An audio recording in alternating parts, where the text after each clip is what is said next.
Alors, on va voir comment récupérer le disque dur d'un PC en panne pour pouvoir le réutiliser sur un autre PC de façon à récupérer les fichiers pour ceux qui n'ont pas fait de sauvegarde. Alors, dans un premier temps, on va enlever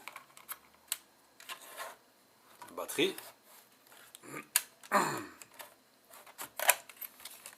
Voilà. La batterie, je l'ai enlevée. Ensuite, pour repérer le disque dur, en général, vous avez donc une trappe au centre. Souvent, il y a la mémoire dedans.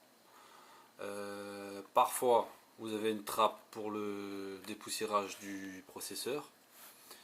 Mais le disque dur, il sera toujours comme ça. Il sera toujours sous une trappe rectangulaire. Et il sera souvent sur le côté, quoi. Sur là, sur le bord, voilà. Donc là, chez moi, j'ai juste une vis, donc je vais retirer la vis.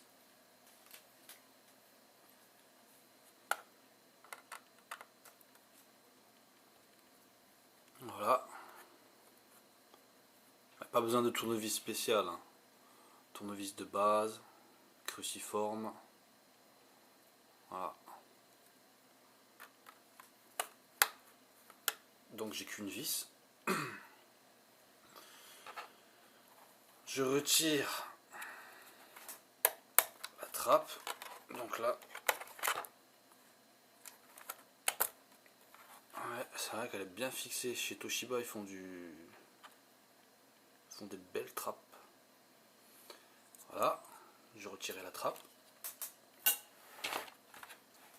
Alors là, on a accès au disque dur.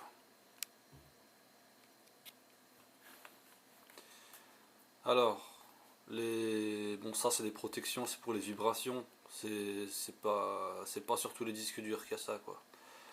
Donc c'est un disque en SATA. On le voit là, c'est une fiche SATA. Et il reste plus qu'à le faire glisser comme ça sur le côté. Et essayez d'avoir une petite prise, sinon vous tirez sur le caoutchouc, c'est pas. Voilà. Tout doucement. Donc vous avez vu, je l'ai fait glisser jusqu'à ce qu'il soit complètement débranché. Et voilà. Là j'ai le disque dur. J'ai récupéré le disque dur du PC. C'est pas plus compliqué que ça. Ensuite, on va voir comment mettre le disque dur dans le boîtier externe. Donc, boîtier externe USB.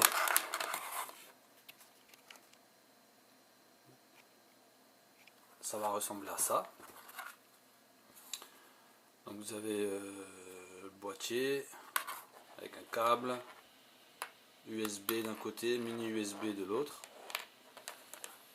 et le disque dur. Donc le disque dur, je peux enlever les protections là pour les vibrations.